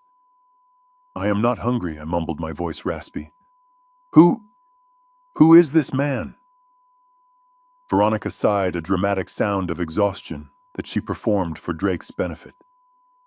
"Dad, you remember Mr. Drake? He is the family attorney. He is here to help us with the paperwork. Remember, we talked about this." "I don't remember any paperwork," I said, looking at Preston. "I just want to go to the garden." "Preston, you said we could go to the garden." Preston flinched. He finally looked up, and for a second I saw the torture in his eyes. He opened his mouth to speak, maybe to offer me a crumb of kindness, but Veronica cut him off. "We can go to the garden later, Dad, after we handle business." Drake cleared his throat. He reached down and lifted a heavy leather briefcase onto the table. The sound of the latches clicking open echoed in the silence like the cocking of a gun. He pulled out a thick document bound in a blue folder. Harrison, we have a situation, Drake said, his tone shifting from polite to professional gravity. Given the incident yesterday, the confusion with the medications, the poisoning scare, the family is very concerned about your ability to manage your affairs. I looked at the folder. The words emergency guardianship were printed in bold letters at the top. Below that, in smaller print, petition for incapacity. What is this? I asked, feigning ignorance, though I knew exactly what it was. It was a legal straitjacket. It is a safety measure, Veronica said, leaning forward. Her voice dropped an octave, losing the fake sweetness and revealing the steel beneath. It transfers your decision-making powers to Preston and me. Your finances, your medical decisions, your living arrangements, everything. I looked at Preston. Son, I said softly. You are doing this. You are taking my life away. Preston looked down at his hands. It is for your own good, Dad. You almost killed Veronica yesterday. You aren't safe. I almost laughed. The irony was so thick I could choke on it. I looked back at Veronica. I saw the triumph in her eyes. She thought she had me cornered. I won't sign, I said, pushing the folder away. I am chairman. I built this company. I am not signing anything. The room went deadly silent. Greg shifted behind me, his presence a physical threat. Veronica set her coffee cup down. It made a sharp clinking sound against the saucer. She stood up and walked around the table until she was standing right next to me. She smelled of expensive perfume and rot. She leaned down so her face was inches from mine. Her voice was a whisper, but it carried the weight of a sledgehammer. You have two choices, Harrison. Option 1. You sign these papers voluntarily. We go to the office, you shake hands with the Red Rock executives, you sign the sale agreement, and you retire in dignity. You stay in this house. You keep your garden. She paused, letting the promise hang in the air, before she pulled out the knife. Option 2, she continued, her eyes boring into mine. You refuse. If you refuse, Mr. Drake has a second set of papers ready. These are for an involuntary commitment. We have the statement from Dr. Evans, or rather the statement we paid Dr. Evans to sign, saying you are a danger to yourself and others. She pulled a second folder from the briefcase. It was red. If we go this route, Veronica hissed, we won't keep you here. We have already reserved a bed at the Pines. Do you know the Pines, Harrison? It is a secure memory care facility 2 hours north of here. It is isolated. It is locked. And they don't allow visitors for the first 6 months. No phone. No Maria. Just you and 4 walls until you rot. I felt a chill run down my spine.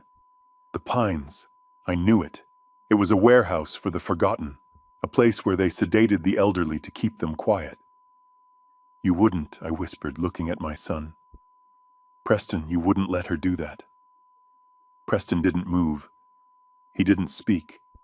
He just sat there, staring at his melon, watching his inheritance get secured. His silence was louder than any scream. It was the final betrayal. He was not just weak. He was complicit. He was willing to bury me alive to pay his debts. Veronica straightened up, smoothing her skirt. The car is waiting, Harrison. Greg is ready to escort you, either to the office to sign the sale or to the van that takes you to the Pines. It is your choice, right now. I looked around the room. I looked at Drake, who was checking his watch, indifferent to the destruction of a family. I looked at Greg, who was cracking his knuckles. I looked at the sunny garden outside the window, the world I was about to lose. I knew I had to act fast. If I refused, they would sedate me right here. Greg would stick a needle in my arm and I would wake up in a padded room. I would miss the meeting. The Phoenix Protocol would never be activated. I would lose. To win, I had to surrender. I had to let them think they had broken me. I let my shoulders slump. I let the cane slide from my hand and clatter to the floor.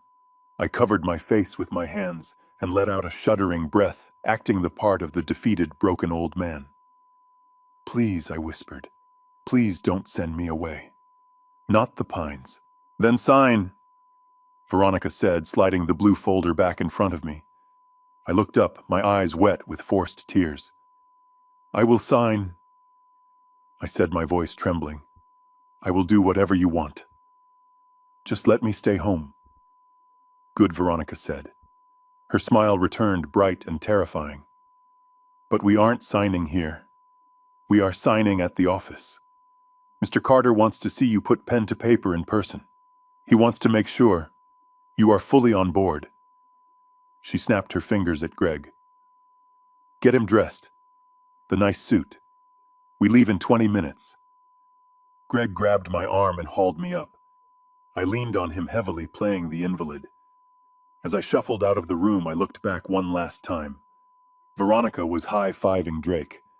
Preston was chugging his coffee, his hand shaking so bad he spilled it on his tie. They thought it was over. They thought they had won. They didn't know that by taking me to the office, they were walking me right into my command center. They were giving me the high ground. I went upstairs to dress. I put on the charcoal suit I had hidden. I tied the red tie. I looked in the mirror. The confused old man was gone. Staring back at me was Harrison Blackwood, the shark who ate other sharks for breakfast. I checked my pocket. The burner phone was there, silent and ready. I checked my other pocket. The photos of the documents from the safe were secure. 20 minutes later, I walked down the stairs. Veronica looked at me and frowned. You look surprisingly sharp, she said suspiciously. I wanted to look good for the sale, I said, keeping my voice low and meek. It is a big day. She shrugged, dismissing her doubt. It didn't matter how I looked as long as I signed. We got into the limousine. I sat between Preston and Veronica. Drake sat opposite us. The car pulled away from the house and turned onto the highway toward the city. I looked out the window, watching the skyline approach. Somewhere in that concrete jungle, Mr. Thorne was waiting. The police were waiting. And justice was waiting. Veronica pulled out her phone and made a call. We are en route, she said. Have the champagne ready. Yes, he is cooperating. It is done. She hung up and patted my knee. Don't worry, Dad. This will be quick. Just a few signatures and you can come back home and take a nap. You won't have to worry about running the business ever again. I nodded, staring straight ahead.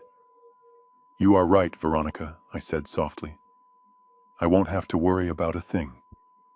Because by the time the sun set today, one of us would be in handcuffs and the other would be the undisputed king of Blackwood Logistics. And I had never lost a negotiation in my life. The drive was smooth, but my pulse was thundering. I was the Trojan horse and I had just breached the city gates. The final act was about to begin. The elevator ride to the top floor of Blackwood Logistics took exactly 45 seconds. I counted every floor, watching the numbers climb just as I had done thousands of times before. Usually this ride filled me with pride. Today it felt like walking the Green Mile. Veronica stood to my left, checking her reflection in the polished brass doors, ensuring her victory face was perfect. Preston stood to my right, staring at his shoes, vibrating with a nervous energy that smelled like cheap cologne and fear. When the doors slid open, the reception area was quiet, too quiet. Veronica had cleared the floor. No secretaries, no assistants, just the empty glass corridors of the empire I built. She guided me toward the main boardroom, the same room where I had crushed competitors and saved the company from bankruptcy 3 times. Now I was walking in to surrender it. Inside the boardroom, the air was frigid. Sitting at the far end of the long granite table was Carter, the CEO of Red Rock. He didn't stand up when I entered. He just watched me with eyes like a shark sensing blood in the water. Flanking him were 2 of his corporate lawyers' suits who looked like they charged by the breath. Well, Carter rumbled, his voice echoing in the large room. The lion in winter finally arrives. You look tired, Harrison. I leaned heavily on my cane, letting my mouth hang slightly open, playing the part of the confused geriatric to perfection. I shuffled to the chair Veronica pulled out for me. I just want to go home, I mumbled, my voice cracking. You said if I came here I could keep my garden. Veronica patted my shoulder, a gesture that looked affectionate but felt like a shackle. Of course, Dad, she said soothingly. Just sign the papers and you can go back to your roses. We promise. Drake, the traitorous lawyer, slid the thick stack of documents across the table. It was the asset purchase agreement, the death warrant for Blackwood Logistics. Sign on the tabbed pages, Harrison Drake said, clicking a heavy fountain pen and holding it out to me. I looked at the pen. It was a Mont Blanc. Expensive. Heavy. I looked at Preston. He was sitting across from me, wringing his hands. Son, I whispered, please, don't make me do this. I built this for you. Preston looked away, his face pale. Just sign it, Dad. It is better this way. I looked at Carter. He was grinning, a predatory grin that showed all his teeth. Go on, old man, he sneered. Put us all out of our misery. I reached out with my right hand. My hand trembled violently. I made sure it was theatrical enough to be noticed, but realistic enough to be believed. The pen rattled against the paper. I tried to bring the nib down to the signature line, but I jerked my hand back, dropping the pen. I can't, I stammered, clutching my right wrist. My arm, it feels numb. The stroke. Veronica's eyes widened.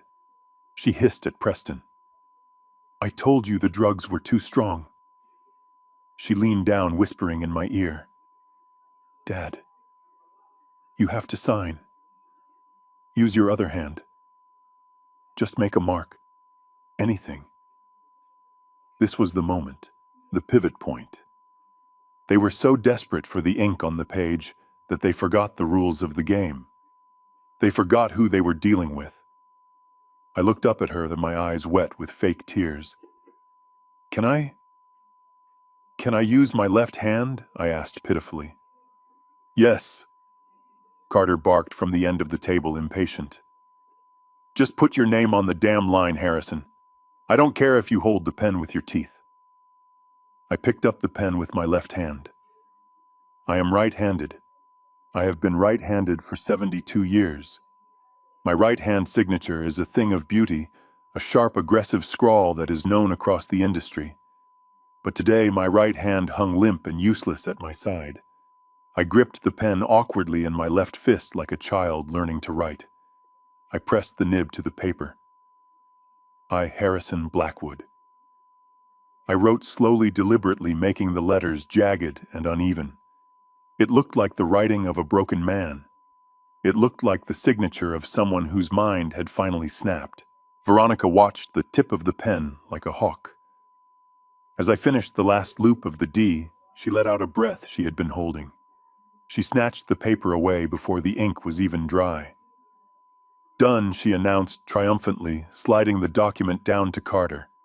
Carter looked at the signature. He laughed, a deep, booming sound of victory. Ugly as sin, he said, but it clears the bank. Congratulations, Harrison. You just sold your soul. I slumped back in my chair, letting my head drop to my chest, hiding the smile that threatened to break through my facade. They didn't know. None of them knew. In 1985, when I took the company public, I wrote the corporate bylaws myself. I was paranoid back then. I was afraid of coercion, afraid of being kidnapped and forced to sign over my assets. So I buried a clause deep in Article 4, Section 12 of the company charter. It states clearly and irrevocably that for any transfer of majority ownership, the chairman's signature must be verified by a specific set of criteria. First, it must be signed with the registered dominant hand. For me, that is the right hand. Second, and more importantly, it must be witnessed and notarized by the chief legal officer of the corporation. Not an outside counsel like Drake, not a family member. The chief legal officer.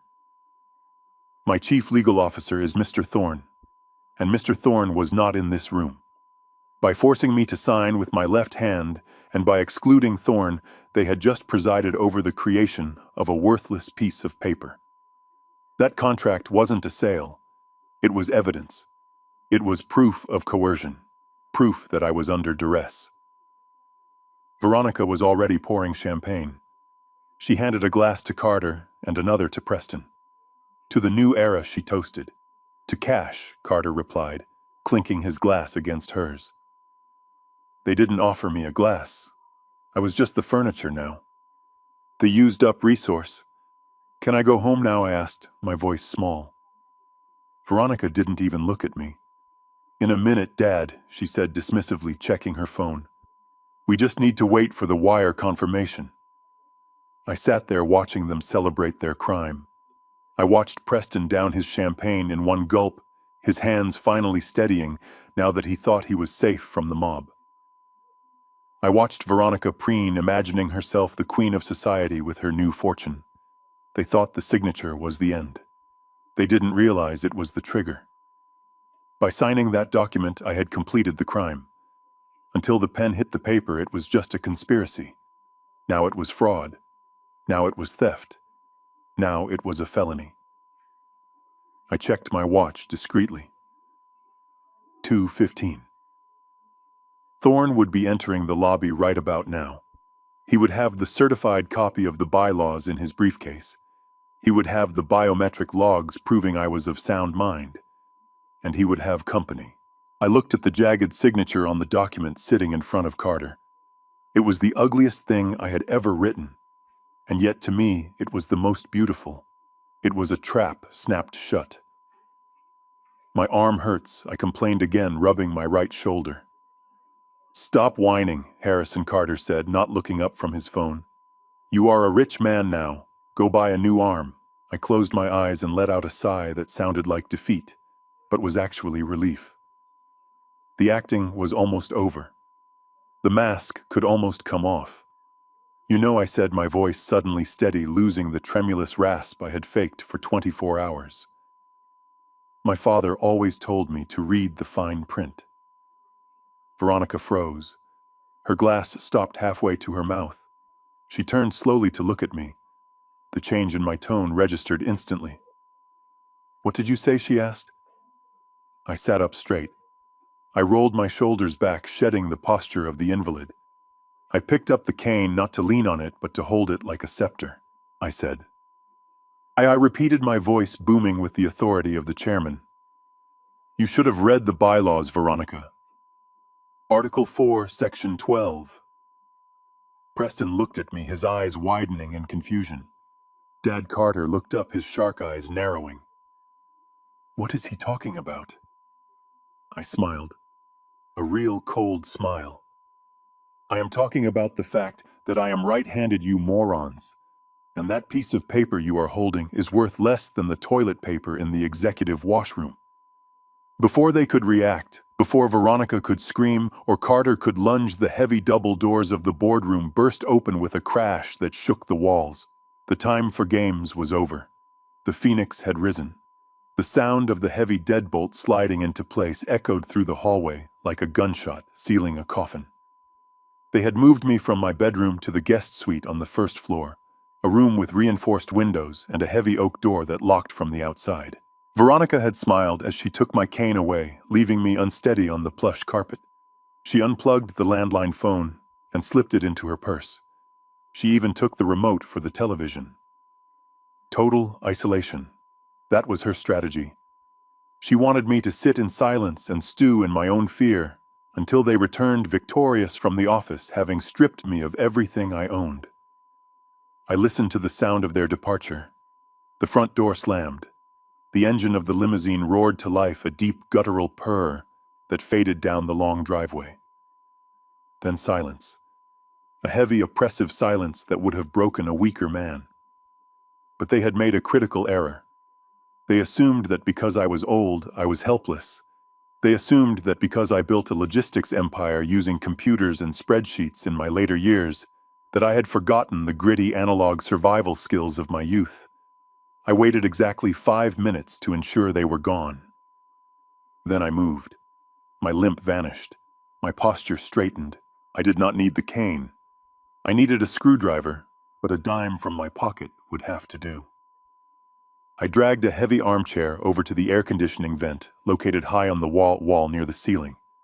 I climbed up, wincing as my arthritic knees protested, but ignoring the pain. Pain was just information. It told me I was still alive. I used the edge of the dime to unscrew the 4 painted screws holding the grate in place. It took effort. My fingers were stiff, but my resolve was iron. The grate came loose with a metallic clang. I reached deep into the dusty ductwork. My hand brushed against something cold and plastic. I pulled it out. It was an iridium satellite phone. A brick of a device rugged waterproof and completely independent of the local cellular grid or the house internet. I had bought it 10 years ago after a hurricane knocked out communications at our Florida hub. I kept it fully charged and hidden for emergencies. This was an emergency. I stepped out onto the small balcony attached to the suite just to ensure a clear line of sight to the sky. I extended the thick antenna. I powered it on. The screen flickered to life, glowing with a reassuring green light. Searching for signal. 1 bar. 2 bars. Connected. I dialed a number I had memorized 2 decades ago. It was a private line that bypassed secretaries and assistants. It rang once. Twice. Harrison. The voice on the other end was gruff and alert. Mr. Thorne. My chief legal officer. My oldest friend. He did not ask how I was calling. He did not ask why I was calling. He just knew Thorne. I said, my voice low and steady. It is time. There was a pause on the line.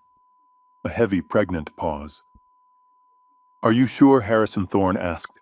Once we pull this trigger, there is no putting the bullet back in the chamber.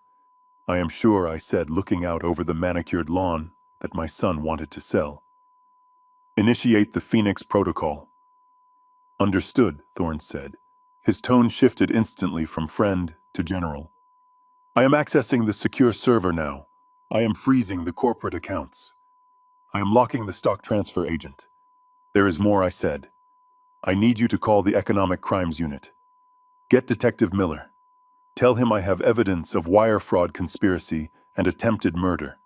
Tell him to meet us at the Blackwood Tower. Attempted murder, Thorne repeated the words sharp. They tried to poison me, Thorne, and when that failed, they tried to declare me incompetent. They are at the office right now with Carter from Red Rock. They are signing the asset purchase agreement at 2:00. I heard the sound of a keyboard clacking furiously in the background. I will have the FBI there too, Thorne said. Crossing state lines to commit fraud with a wire transfer makes this federal. Good, I said. And Thorne, bring the bylaws, the original 1985 leather-bound copy, and bring the biometric logs. Consider it done, Thorne said. Where are you?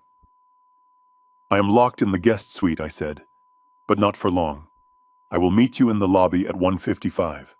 Do not start the party without me. I ended the call and collapsed the antenna. I hid the phone in the inside pocket of my jacket. Step 1 was complete. Now for step 2. I walked to the closet. Veronica had cleared out most of my things, leaving only some pajamas and sweatpants, thinking to humiliate me further. But she had missed the garment bag pushed all the way to the back. I unzipped it. The smell of cedar and old wool drifted out.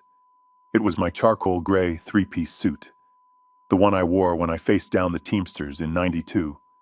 It was out of fashion, perhaps a bit tight around the waist now, but it commanded respect. It was armor. I stripped off the comfortable cardigan and slacks they had dressed me in. I put on the crisp white shirt, fumbling only slightly with the buttons. I pulled on the trousers. I fastened the vest. I tied the red silk tie in a perfect Windsor knot, my muscle memory taking over. I looked in the mirror. The confused old man with the shuffling gait was gone. Staring back at me was Harrison Blackwood, the man who built an empire from a single truck. My eyes were cold. My jaw was set. I looked like a man going to war. I heard a soft scratching at the door, then the click of a key turning in the lock. The door handle turned slowly. Maria slipped inside, closing the door softly behind her. She held a ring of keys in her shaking hand. When she turned and saw me, she gasped. Her hand flew to her mouth. "Dios mío," she whispered. "Mr. Harrison, you look like the boss again." I walked over to her and placed a hand on her shoulder. "I am the boss, Maria," I said, "and I always will be. Is the car ready?"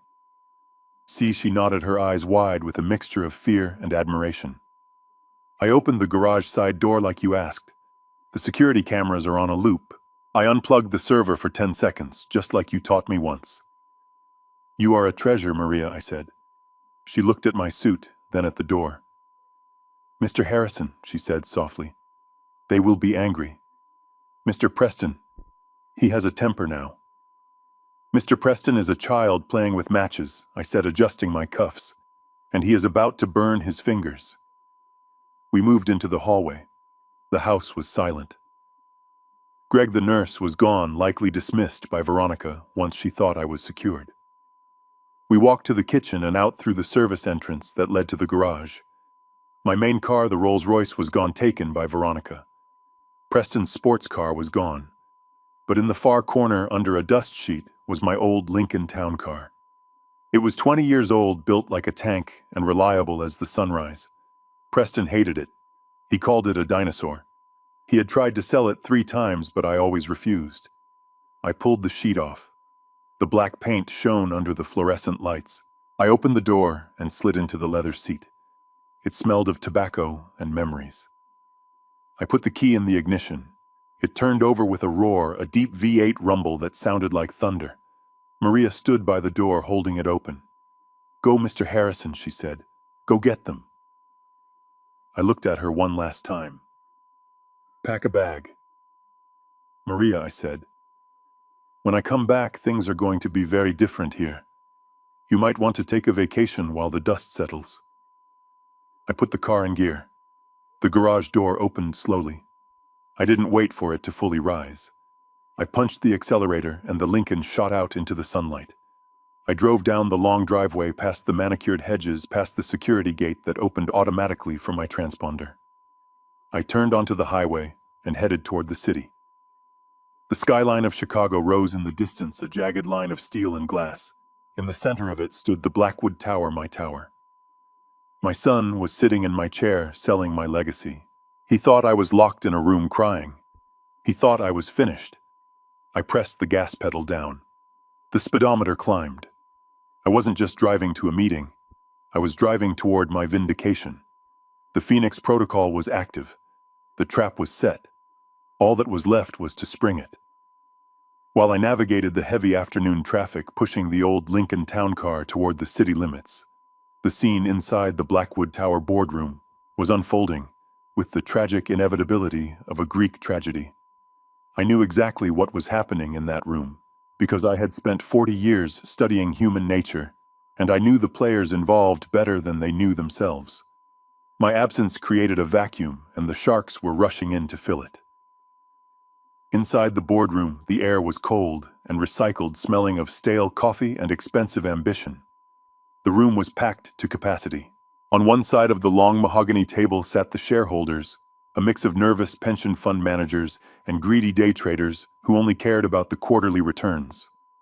On the other side sat the executives from Red Rock, looking like a pack of wolves eyeing a wounded deer. And at the head of the table, in the heavy leather chair that had molded to my back over 3 decades, sat my son, Preston. He looked small in it. The chair was designed for a leader, and Preston was a follower.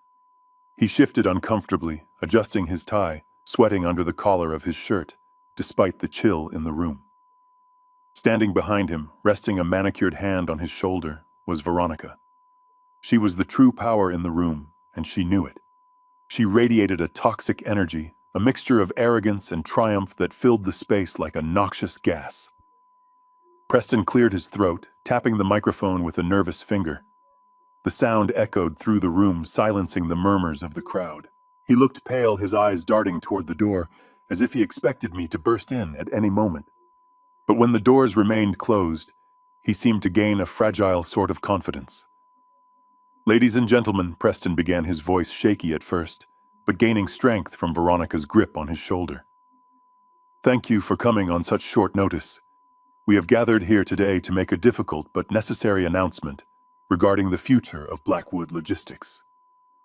He paused, taking a sip of water, his hand trembling slightly. "As many of you know, my father, Harrison Blackwood, has been the heart and soul of this company for 50 years. But time comes for us all. It is with a heavy heart that I must inform you that my father has suffered a severe cognitive decline. His doctors have diagnosed him with advanced dementia, and he is no longer capable of making rational decisions or leading this organization." A ripple of shock went through the room. The loyal employees, the ones who had been with me since the days of paper logs and CB radios, looked devastated. Arthur, the vice president of operations, who had started as a forklift driver under my supervision, put his head in his hands. Sarah, the head of human resources, wiped a tear from her eye. They were mourning the man they thought they knew. Veronica stepped forward, then taking the spotlight she had craved for years. She did not look sad. She looked energized. "It is a tragedy," she said, her voice smooth and practiced. "But business must go on. Harrison has signed a full transfer of authority to Preston and myself.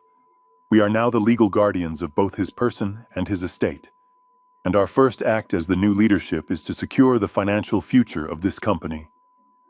She gestured toward Carter, the CEO of Red Rock, who was sitting at the opposite end of the table looking bored and impatient. "We have reached an agreement with Red Rock Corporation for a complete acquisition of Blackwood Logistics," Veronica announced. "This deal will provide immediate liquidity and ensure that the shareholders are protected." Arthur stood up, his face red with anger. "Acquisition?"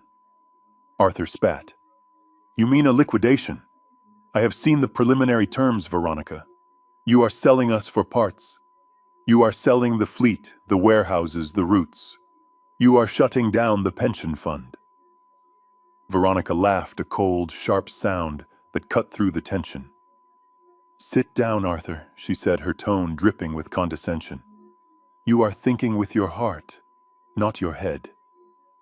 That is exactly why this company has stagnated. You are holding on to the past just like Harrison was." "We are not stagnating," Arthur argued. "We had our best quarter in 5 years. We are profitable. We have loyal customers. There is no reason to sell, especially not to Red Rock. Carter will fire half the staff by Monday." Carter smiled, a predatory grin that showed all his teeth. "Actually," Carter drawled, leaning back in his chair, "it will be more like 70%. I have my own team. I don't need a bunch of sentimental old-timers cluttering up the payroll." The room erupted in whispers. The employees looked at Preston, pleading silently for him to defend them, to defend the people who had built his inheritance. But Preston just looked down at the table, refusing to meet their eyes. "This is what happens when you refuse to evolve," Veronica said, her voice rising over the noise. She walked around the table, her heels clicking on the floor like gunshots. She stopped behind Arthur's chair. "You are a dinosaur, Arthur," she said. "You and all the other loyalists. You thought your tenure would protect you. You thought Harrison would protect you. Well, Harrison is drooling in a cup right now, and he isn't coming to save you." She looked around the room, making eye contact with every senior manager I had hired. "Effective immediately," she declared. "Everyone with more than 20 years of service is being offered an early retirement package. And by package, I mean 2 weeks severance and a cardboard box. If you don't like it, you can sue us. But I warn you, we have the best lawyers in the city." Drake, the corrupt lawyer, nodded from the corner, confirming the threat. "This is a new era," Veronica continued, pacing the room like a tiger in a cage. "We are trimming the fat. We are turning this sluggish family business into a pile of cash. And Preston and I are going to enjoy it." She turned to Preston, her eyes flashing. "Tell them, Preston. Tell them about the plans." Preston looked up, his face slick with sweat. We believe this is the best path forward," he stammered. The market is volatile. Cashing out now protects the value. Protects the value, Arthur shouted. You are selling a billion-dollar company for $450 million. You are robbing the shareholders to pay for whatever desperate mess you are in. Veronica slammed her hand down on the table. That is enough, she screamed, her mask of sophistication slipping for a moment to reveal the rage beneath. Security, escort Arthur out of the building and take his badge. He is trespassing. Two security guards, young men who didn't know the history of the company, hesitated. Do it, Veronica shrieked. Or you are fired too. The guards stepped forward reluctantly. Arthur stood up, shaking off their hands. I am leaving, he said, straightening his tie. But you mark my words, Preston. Your father would be ashamed. You are spitting on his grave while he is still alive. Get out, Veronica hissed. As Arthur walked out, the atmosphere in the room shifted from shock to fear. The remaining employees sat in terrified silence, realizing that no one was safe. Veronica was not just cleaning house, she was enjoying it. She was taking pleasure in destroying the lives of people she considered beneath her. She turned back to Carter, smoothing her skirt and composing herself. I apologize for the interruption, Mr. Carter, she said sweetly. Some people just don't know when to let go. Carter chuckled, checking his watch. I don't care about your personnel drama, Veronica Carter said. I just care about the ink. I have a wire transfer pending for $450 million. But I need signatures. Real signatures. Not promises. We are ready, Veronica said. She gestured to Drake, who placed the final copies of the sale agreement in front of Preston and Carter. The document was thick, binding, and irreversible. Once signed, Blackwood Logistics would cease to exist as an independent entity. The trucks would be repainted. The warehouses would be sold. The legacy would be erased. Preston picked up the pen. It was a gold Mont Blanc, a gift I had given him when he graduated college. He held it in his shaking hand, staring at the signature line. Do it, Veronica whispered, leaning into his ear. Sign it, and the debt is gone. Sign it, and we are free. Sign it, and we own the world. Preston looked at the paper. He looked at the terrified faces of the employees. He looked at the smug face of Carter. And then he looked at Veronica. I need a drink, he muttered. Sign first. Drink later. Carter barked. I have a tea time at 4. Veronica placed her hand over Preston's hand, guiding the pen to the paper. Just sign your name, she hissed. It is just a signature, Preston. Don't be a coward. Preston took a deep breath. The nib of the pen hovered millimeters above the paper. The entire room held its breath. The silence was absolute. You could hear the hum of the air conditioning, the beat of a heart, the scratch of a shoe on the carpet. This was the moment of victory for the villains. They had won. They had neutralized the old man, crushed the loyalists, and secured the fortune. They were seconds away from the finish line, basking in their own hubris, believing they were untouchable gods of their own making. Veronica smiled, a wide, predatory smile, watching the pen touch the paper. That is it, she whispered. Write it. Preston began to write the first letter of his name. The ink flowed black and permanent. The loop of the P formed on the page. And that was when the heavy double doors at the end of the room, which had been locked and guarded, suddenly exploded inward with a crash that sounded like thunder. The doors slammed against the walls with a violence that made the crystal water pitchers rattle. All heads turned instantly. Preston dropped the pen. It clattered across the table, rolling over the contract he was seconds away from signing. Veronica spun around, her mouth open in a perfect O of shock. Carter looked annoyed, then confused, then wary. I walked in. I did not shuffle. I did not drag my feet. I walked with the stride of a man who has walked 20 miles in snow to fix a broken axle. I walked with the rhythm of the road in my veins. I was wearing my charcoal suit, the one that fit like armor. My red tie was a slash of blood against the white shirt. I held my cane not for support, but like a weapon carrying it by the middle. Behind me walked Mr. Thorne, clutching a briefcase that contained their doom. Flanking him were two uniformed officers and Detective Miller from the Economic Crimes Unit, his badge gleaming under the fluorescent lights. The silence in the room was absolute. It was the silence of a held breath. Dad Preston whispered. His face went gray, the color of old ash. How are you here? You are supposed to be... In bed, I finished for him, my voice booming across the room, drooling, confused, waiting for the nice men in the white coats to take me away. Is that it, son? I reached the head of the table. I looked at the empty chair where Preston sat. He scrambled out of it, nearly tripping over his own feet, terrified by the sheer physical presence of my rage. I did not sit down. I stood there, looming over them all. This meeting is adjourned, I said, and this sale is void. Veronica recovered first. She was a fighter, I had to give her that.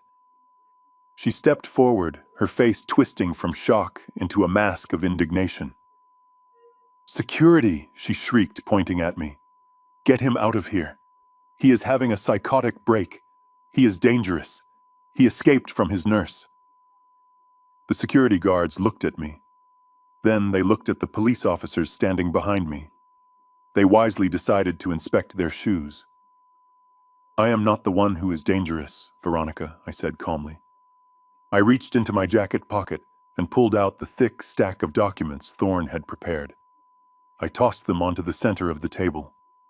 They landed with a heavy thud, sliding across the polished wood until they hit Carter's water glass. Mr. Thorne, step forward, please. Thorne walked up to the table. He adjusted his glasses, looking at Drake, the corrupt lawyer, with a mixture of pity and disgust. According to Article 4, Section 12 of the Blackwood Logistics Corporate Charter, Thorne announced, his voice dry and legalistic, any transfer of majority ownership requires the chairman's signature to be executed with his registered dominant hand. Thorne picked up the document I had signed earlier, the one Veronica thought was her golden ticket. He held it up for the room to see. As you can clearly see, this document was signed with the left hand. Mr. Blackwood has been right-handed since birth. Therefore, under the bylaws, this document is not a legal instrument. It is scrap paper. Veronica laughed. It was a high-pitched, hysterical sound. You are kidding me, she spat. A technicality. That is your big play. He signed it. We all saw him sign it. The intent was there. Any judge will uphold it, especially since he is mentally incompetent. Ah, yes, Thorne said, smiling thin and sharp. The incompetence. He opened his briefcase and pulled out a fresh file. He slid it toward Carter. This is a forensic medical report completed 1 hour ago by an independent state psychiatrist and a toxicologist. It certifies that Harrison Blackwood is of sound mind, fully oriented, and possessing an IQ higher than everyone else at this table combined. Thorne paused, letting that sink in. It also certifies that his blood contains trace amounts of scopolamine and digitalis, poisons that were introduced into his system yesterday. The room gasped, a collective intake of breath from the shareholders. Carter picked up the report, scanning it quickly. His face darkened. He looked at Preston, then at Veronica. You told me it was dementia, Carter growled. You didn't tell me you drugged him. We didn't, Veronica yelled, desperate now. He is lying. He poisoned himself. He is trying to frame us because he is paranoid. Paranoid, I said quietly. I walked over to the wall where the control panel for the audiovisual system was mounted. I didn't need a remote. I knew this system because I installed it. I pressed the button to lower the main projection screen. Let's see just how paranoid I am. I plugged my phone into the console. The screen flickered to life. First, I played the audio. The quality was crystal clear, recorded by the spider device I had hidden under the coffee table. Veronica's voice filled the room, amplified by the surround sound speakers. If he hesitates for 1 second, I have the syringe ready. It is in my purse. 1 injection and his heart stops, and I will make it look like he died in his sleep. The color drained from Veronica's face so fast she looked like a corpse. She staggered back, clutching the edge of the table. The shareholders looked at her with horror. Preston put his hands over his ears, as if he could block out the sound of his own complicity. Then Preston's voice played. "We get the signature, and we put him in a home. We are not killing my father." And Veronica's reply, the slap echoing through the speakers. "You are a useless coward, Preston. I am the one doing the dirty work." I stopped the audio. The room was silent enough to hear a pin drop. I looked at Veronica. "Dirty work," I said. "Like this." I swiped the screen. The video played. It was grainy, taken from the camera I had hidden in the kitchen vent years ago, but the image was unmistakable. It showed Veronica standing at the counter. It showed her taking a bottle of pills from her purse. It showed her crushing them. It showed her dancing, humming a little tune as she stirred the powder into my coffee cup. I paused the video on the frame, where she smiled at the poisoned cup. I turned to face the room. "That is my daughter-in-law," I said, my voice cold as liquid nitrogen. "Preparing my breakfast." Carter stood up. He shoved his chair back so hard it tipped over. He looked at the contract on the table, then at Preston. "I am out," he said. "The deal is off. I don't do business with murderers." He looked at me, and for the first time I saw respect in his eyes. "You played me, Harrison," Carter said. "You played us all." "I didn't play you, Carter," I said. "I just let you see who you were really getting into bed with. Now get out of my building before I have you arrested for conspiracy." Carter didn't argue. He gathered his team and marched out, leaving the treacherous duo alone in the center of the storm. Veronica stood frozen, staring at the screen. The evidence was irrefutable. Her arrogance, her hubris had been stripped away, leaving only the naked reality of her crimes. She looked at me, and her eyes were not defiant anymore. They were terrified. And Preston, my son, he was weeping. Not the fake tears from the hospital. These were the tears of a man who realizes he has burned his life to the ground, and there is no insurance to cover the damage. Detective Miller stepped forward. The jingle of handcuffs was the only sound in the room. "Veronica Blackwood," he said, his voice flat and professional. "You are under arrest for attempted murder, conspiracy, and wire fraud." Veronica screamed. It was a raw, primal sound. She lunged toward me, her hands clawed into talons. "You old bastard," she shrieked. "You ruined everything. You should have just died." She didn't get far. Two officers grabbed her, forcing her arms behind her back. She thrashed and kicked, cursing me, cursing Preston, cursing the world. But the handcuffs clicked shut, the steel biting into her wrists. Preston stood up slowly. He held his hands out to the detective, surrendering without a fight. He couldn't even look at me. "Dad," he whispered. "I am sorry." I looked at him. I looked at the boy. I had raised the man who had stood by while his wife planned my death. I felt a pain in my chest that no medicine could fix. But I pushed it down. I locked it away in the same place I kept my fear and my doubt. "I am sorry too, Preston," I said. "I am sorry I didn't teach you that integrity is the only currency that matters." I turned my back on them. I watched the reflection in the window as the police led them away. My son and his wife marching out of my life and into a prison cell. The room erupted into chaos behind me, shareholders shouting questions, reporters who had snuck in flashing cameras. But I didn't turn around. I stared out at the city, at the empire I had built and saved. It was mine again. Totally and completely mine. But as I stood there, surrounded by victory, I had never felt more alone. The king had returned to his throne, but the castle was empty. The officers began to drag Veronica toward the exit, and that was when the last facade of her sanity crumbled completely. She did not go quietly. She fought with the desperation of a cornered rat, kicking and thrashing against the grip of the law. Her perfectly coiffed hair came undone, falling in wild strands across her face. Her eyes, usually so cold and calculated, were now wide and manic, burning with a fire that had nothing to do with intelligence and everything to do with madness. "You old bastard," she screamed, her voice tearing at her throat. "You should have just died. Why didn't you just die? We deserved it. We earned it waiting on you hand and foot for 10 years. I watched her with a stoic detachment. She was not shouting at me, really. She was shouting at her own failure. She was shouting at the universe for daring to deny her what she believed was her birthright. As they pushed her through the double doors, she twisted her head back for one last venomous look. "You will be alone," she shrieked, the sound echoing down the hallway even after the doors swung shut. "You will rot in this tower with your money, Harrison. No one loves you. No one." The silence that followed her exit was heavy and suffocating. The shareholders looked at the floor, uncomfortable, with the raw, naked display of greed and hatred they had just witnessed. But I was not looking at the shareholders. I was looking down. Preston was still there. My son. The boy I had taught to ride a bike. The man I had entrusted with my legacy. He had watched his wife be arrested, and he had not moved a muscle to help her. He had not said a word in her defense. He was trembling, his breath coming in short, ragged gasps. When he realized that Veronica was gone, that his shield and his mastermind had been stripped away, he collapsed. It was not a graceful fall. He simply dissolved, sinking to his knees on the plush carpet of the boardroom.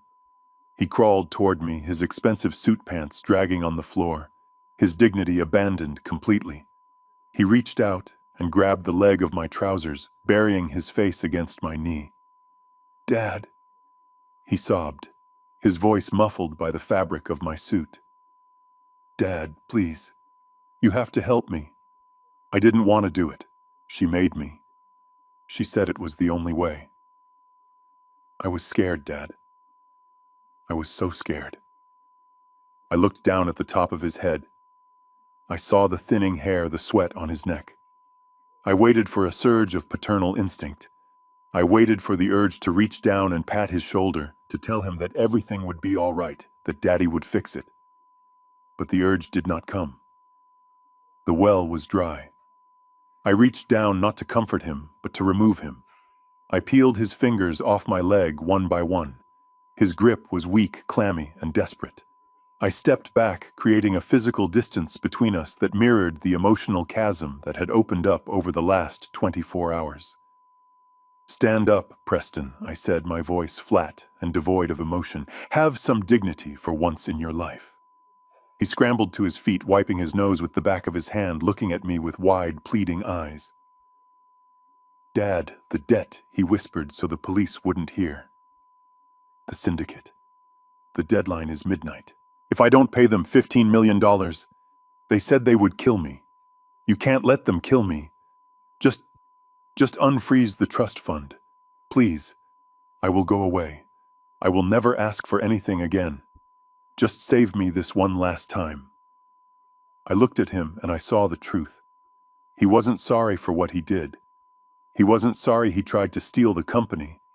He wasn't even sorry about the poison. He was just terrified of the consequences. He wanted me to be the safety net he had relied on his entire life. I leaned on my cane, staring him straight in the eye. "I am not your safety net anymore, Preston," I said. "I am the man you tried to declare incompetent. I am the man you were willing to sell to a slaughterhouse." "But I am your son," he wailed. I shook my head slowly. "No," I said. "My son died the moment he watched his wife pour poison into my cup and said nothing. My son died when he signed a contract to dismantle my life's work. You are not my son. You are a stranger who broke into my house." I signaled to Mr. Thorne. Thorne stepped forward holding a tablet. "Your personal accounts have been frozen pending the investigation into the fraud," Thorne said calmly. "Your credit cards have been canceled. Your access to the company buildings has been revoked, effective immediately." Preston looked from Thorne to me, his face draining of blood. "But the money," he stammered. "The 15 million. "I suggest you start running," I said coldly. Or go to the police and beg for protective custody. Tell them about your gambling. Tell them about the syndicate. Maybe a prison cell is the safest place for you right now. But do not look to me. The bank of Harrison Blackwood is closed permanently. Officer, remove him. Preston opened his mouth to scream, to beg, to bargain, but the two officers stepped in, one on each side. They took him by the arms. He went limp, his legs dragging as they hauled him out of the room. He didn't fight like Veronica. He just wept, a broken, pathetic sound that faded as they dragged him down the corridor. I stood there alone at the head of the table. The room was empty of family now. Only the lawyers and the police remained. I looked at the contract on the table, the one with the jagged left-handed signature. I picked it up and slowly, deliberately tore it in half. Then I tore it again. "It is done," I said to the room at large. The drive back to the estate was long and quiet.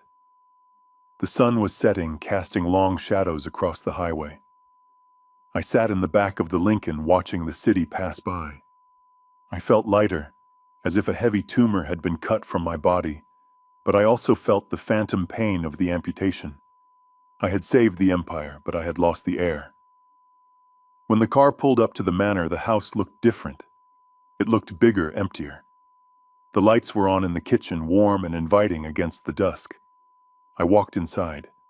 The house was silent. No Greg the nurse watching football. No Veronica plotting in the study. No Preston pacing the halls. Just the hum of the refrigerator and the ticking of the clock. I walked into the kitchen. Maria was there, standing by the sink. She had packed a small suitcase just as I had asked. It was sitting by the back door. When she saw me, she wiped her hands on her apron and looked at me with anxious eyes. "Mr. Harrison," she asked softly, "is it over?" "It is over, Maria," I said. "They are gone. They won't be coming back." She let out a breath and crossed herself, muttering a prayer in Spanish. I reached into the inside pocket of my jacket. I pulled out an envelope. It contained a check for $2 million drawn from my personal private account, one that Veronica had never touched. I walked over to her and held it out. "This is for you," I said. She took it, looking at the number. Her hands started to shake. She looked up at me, tears filling her eyes. "Mr. Harrison, this is too much. I cannot accept this." "I just did what was right." "You saved my life, Maria," I said. "And more importantly, you were loyal when my own blood was not. You are the only person in this world I trust. Take it. Go to Florida. Buy a house near your daughter. Be a grandmother. Don't spend the rest of your life cleaning up other people's messes." She grabbed my hand and kissed it, weeping openly. "Thank you, patron. Thank you. But what about you? Who will take care of you?" I smiled a sad, tired smile. "I will take care of myself, Maria. I have been doing it for 70 years. I think I can manage a little longer." I sent her off in a taxi to the airport, watching the taillights fade into the night. Then I was truly alone. I walked back into the kitchen. I didn't call a chef. I didn't call a servant. I opened the cupboard and took out the bag of beans. I poured them into the grinder. The noise was loud in the empty house, a mechanical roar that filled the silence. I smelled the rich aroma of the coffee. I boiled the water. I pressed the grounds. I poured the black liquid into my favorite mug, the one Veronica had tried to use as a murder weapon. I took it out to the balcony off the master bedroom. The night air was crisp and cold. Below me, the city of Chicago sprawled out like a sea of diamonds, a billion lights shining in the darkness. Somewhere down there in a cold cell, my son and daughter-in-law were realizing that actions have consequences.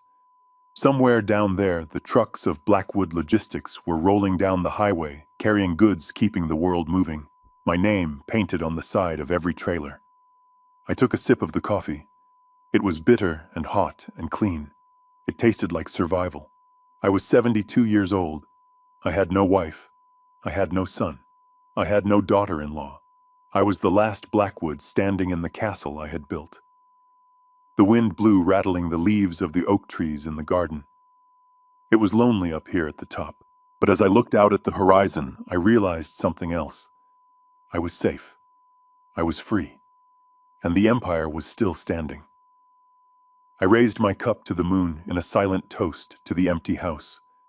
To the future, I whispered, whatever is left of it. I drank the coffee, and for the first time in a long time, I wasn't afraid of what the morning would bring. Harrison Blackwood teaches us a painful lesson about the true meaning of family. Blood is biology, but loyalty is a choice. Sometimes the people we sacrifice everything for are the ones holding the knife, while a stranger like Maria becomes our only shield. The story reminds us that setting boundaries is not an act of hate, but an act of self-preservation. It takes immense courage to cut off a toxic child, to choose dignity over a false peace. Being alone at the top is better than being surrounded by vultures. Trust actions, not words, and never let your guard down. Do you think Harrison was too harsh on his son, or did Preston deserve to be disowned? What would you do if you found out your family was plotting against you? Let me know in the comments below. Please like and subscribe for more stories of justice and redemption.